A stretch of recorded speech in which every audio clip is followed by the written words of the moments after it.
Okay, so here's the next one. We're going to do the last pose. So we have pose 1, the pass-through, pose 2, right? And then we also have the final pose, which is really obviously going to be, which is the same as frame 1.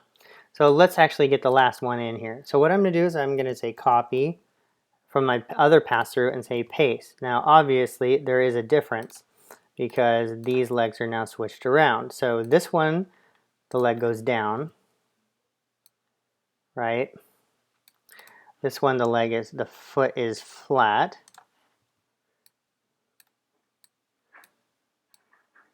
And we can see that if I move these legs out of the way, we'll see, right? Let me just rotate that down, put it here. I can also position that up a bit. There we go. Okay. And now I've got to achieve this bend. The interesting thing here is I'm going to duplicate this drawing and I'm going to show you how to add knees on a straight leg. So right here I have to have a bended knee. So what I'm going to do is I'm going to add a bended knee. Now I don't have any points in here, but I can add points by hitting Command, and now I'm going to add a knee joint. So I select these two right here, use my roll cage to bend those points at this axis, and voila, I have a knee joint. How about that? Pretty cool, right?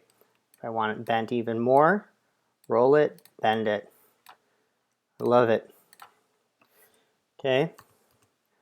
Move both. Try and stay within the hierarchy if you can. A mistake would be to just take that, move it there, take this, move it there. Don't do that. Move it together. Always move these pieces together when you can. Now obviously I didn't hit the mark there on this knee, so let's try this again. And all I'm going to do is rotate that into place. Okay, and select that point, move it down, that point, move it there, this point, move it here. Great. All right, now let's change this back into a pose that I can use. The foot. That looks adequate to me. Do something like that. Either use that one, that one, that one. Oh, these two are the same. Let's go with this. It's fine. Shorten it up. Yeah, that looks about right. I'm consistent with my drawing. Okay. All right. So now we have it. So now we have this one, there, there, and there, except now the arm positions are obviously different because this is a different pass-through. Let's rotate this so that you can't see the hand. This one, you can see the arm coming back. Okay. There we go. I like it. We're good to go there. So now we have this. And by the way, notice that I'm not having to set keys like hit F6 or add keyframe. Why? Because animation is turned on. So whether I arrange things in the front or the back or whatever I do, hit option up or option down, move these in a position, they will hold because animation is turned on. Okay? So now it's our job, right, to see if we can tween these suckers and see what the computer gives us. So now that my walk roughs are filled in, I'm going to see what the computer gives us and then correct the problems and the mistakes the computer does. And what I'm going to do is now I'm just going to say tween and see what happens, right? And obviously there are some things that are happening here. The drawing substitutions are falling short. That's expected, and that's totally fine. Also, I don't like the way the face is doing this throughout the animation. And rather than fixing it and going and correcting that throughout the entire animation, one of each keyframe, I can turn animation off, make this adjustment on the face, and then fix the mouth position. Here we go. Right? Then turn animation back on again. And so by turning animation off, I fixed it throughout the entire animation. Same thing, issue here maybe, right? What if I just turned animation off, right? Extended the shirt down a bit, maybe skewed it a bit. There we go. To cover that gap that's happening here. We should always be aware of those gaps. right? Turn animation back on. See, now it holds throughout the entire animation. And obviously we see some line breaks, we see some drawing substitution issues here, and that's expected. But what I'm going to do is I'm going to key this now all the way through.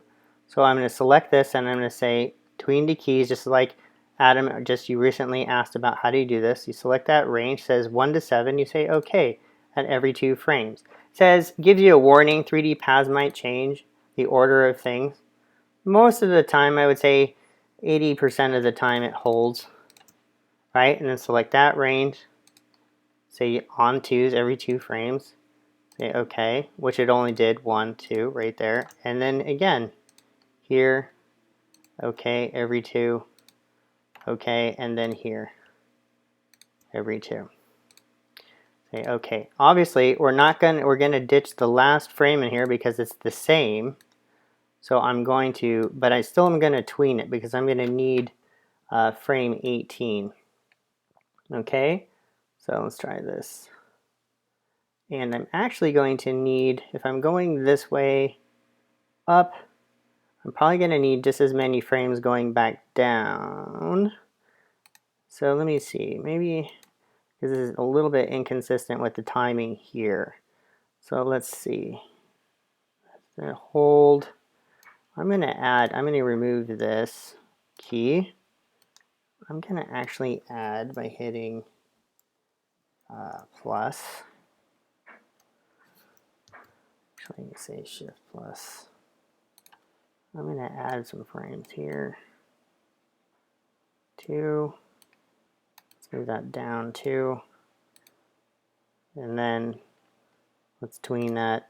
And then let's try it the same way. Let's see if that timing works. If it doesn't, you can always fix it later. Not a harm in that. Okay. And remove that tween there. Okay. Up and then back down again. Okay. So obviously we have some problems here. Let's do, but what the point of tweening it is see what the computer gives you. It gets you to a point where that you can work with, right? And always be aware of your ground planes.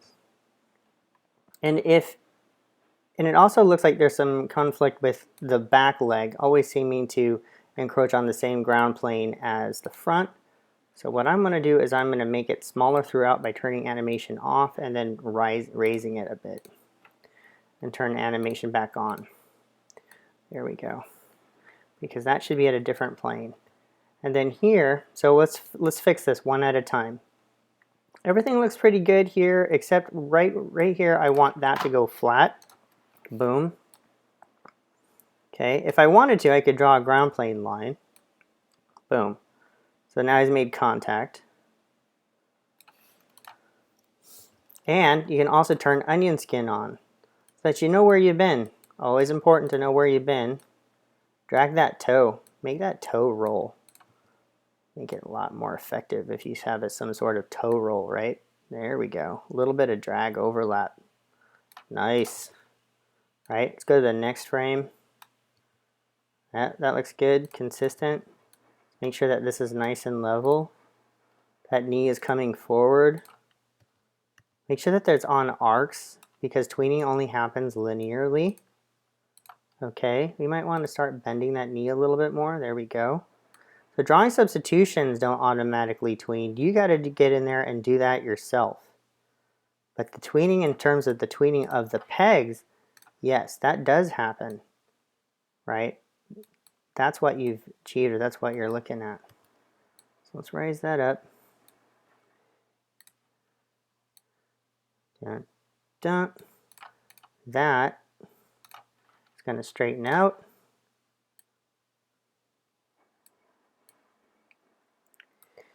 The red is where you've been, green is where you're going, right?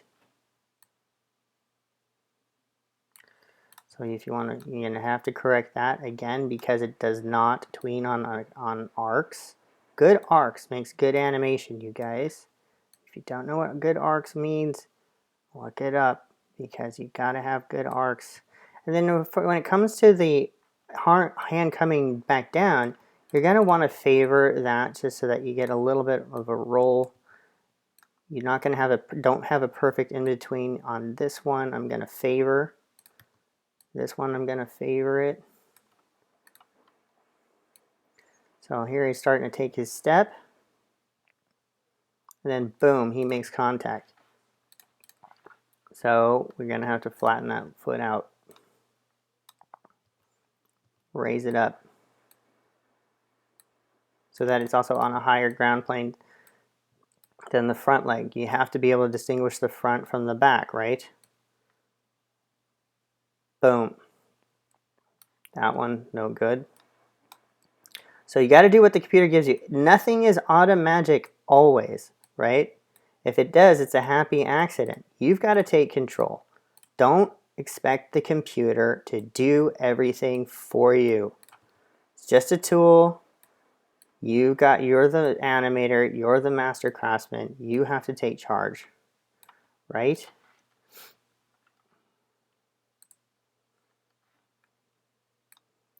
Roll the toe off. Let's see if we can expand that a bit. I like rolling the toe off so that, and always be aware of what the ground plane is doing. There. Boom. Start raising that up. We're going from here to the pass through. So we're going to want to start bending that knee. So maybe I don't have another bended knee that's adequate, right? So in this one I can say duplicate drawing and have less of a bend on this one, right?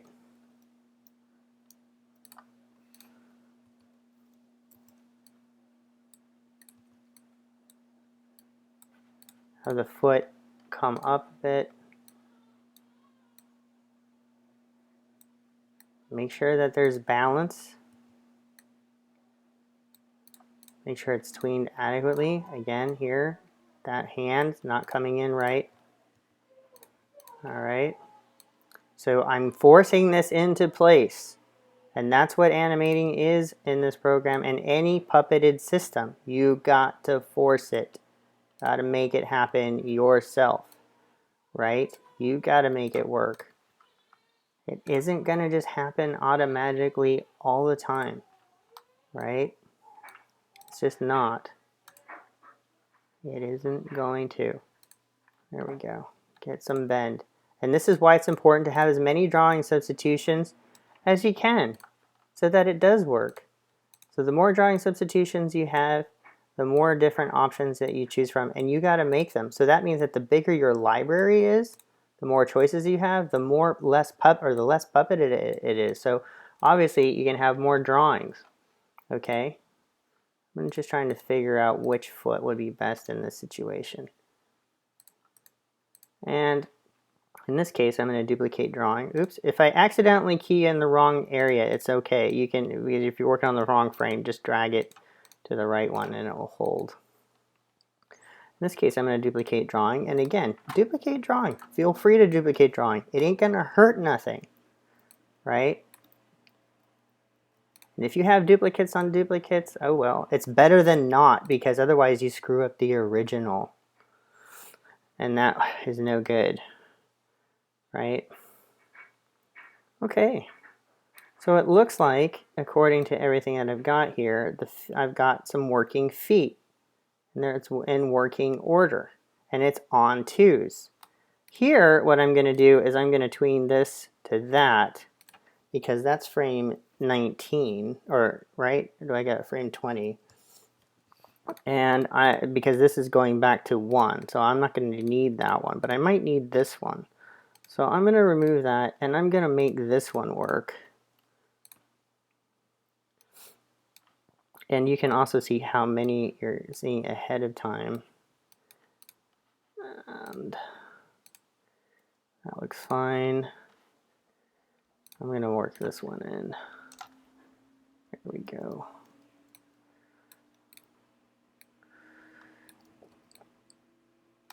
Okay.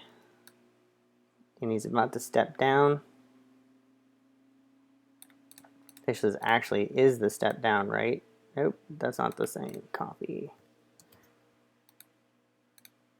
paste, make sure it's the same. All right, right, step down. Actually, and to be consistent here,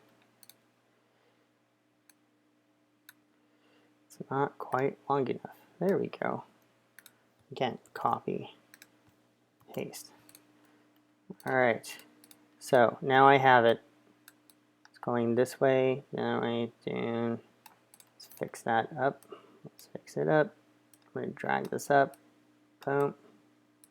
What's wrong with cheating that a little bit? Skew it. Scrub it. Do whatever you got to do. Animation is cheating. It's a great big fat cheating magic trick that we do, right? Even that doesn't have to be as straight. Let's see what I do here. Yeah, it's fine. So, goes down, works it through. Oop, and then I don't like that elevation change I just had here. You see that? Let's fix that. Oops, I did it on the wrong frame. There, there, there. There we go. Gotta make sure that this is working. Little nudges with the arrow keys. That's what I'm doing. Because every little bit of a nudge helps. And there you have it. Right? So there's my walk cycle. So then if I remove the last frame and I cycle 20 frames, this is kind of a beefy walk cycle. Let's just see what I got. Say loop. There's a stutter. There's a bit of a stutter, but it is looping. And so all I got to do is correct that from here to there. Here to there isn't. From 19 to 20 is kinda, it's okay. Let's play this again. You can find the timing change.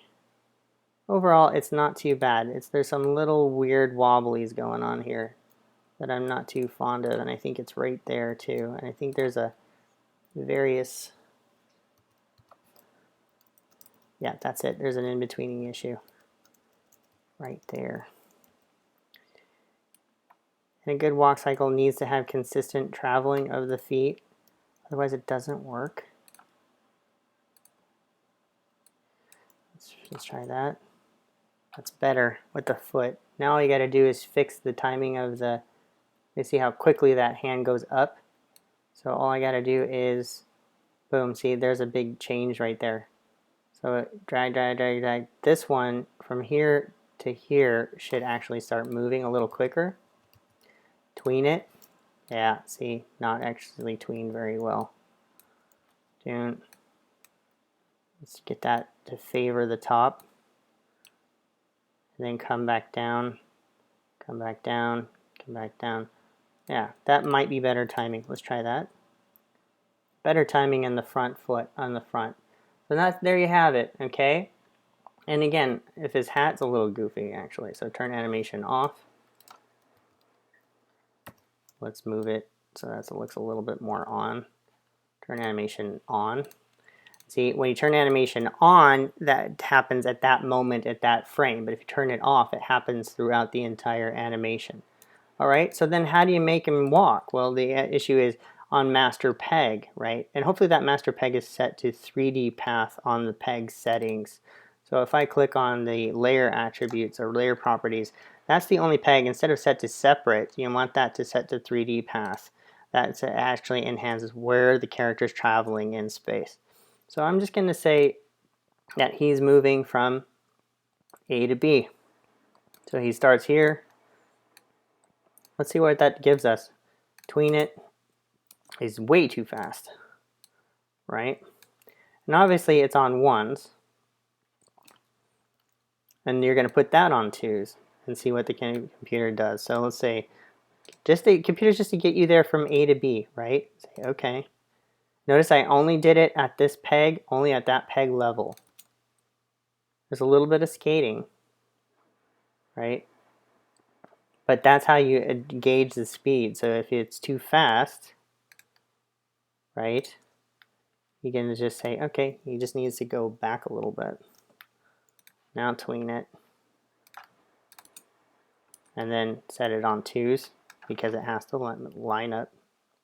And honestly, if I should, rightfully so, what I should do, not have this pose, these two posers are kind of competing. I should just do this. There, and then you get rid of that. And the frame, and a walk cycle should be in odd frames. All right, not in evens. Let's see what we got. There we go. So what I would do then is just continue that action through and just continue this going over and over and over and over again. So how much, if I want this to go longer, right, I can just copy this walk cycle throughout. And this is what's different than Flash. In Flash, you can have a symbol that loops. Harmony, no.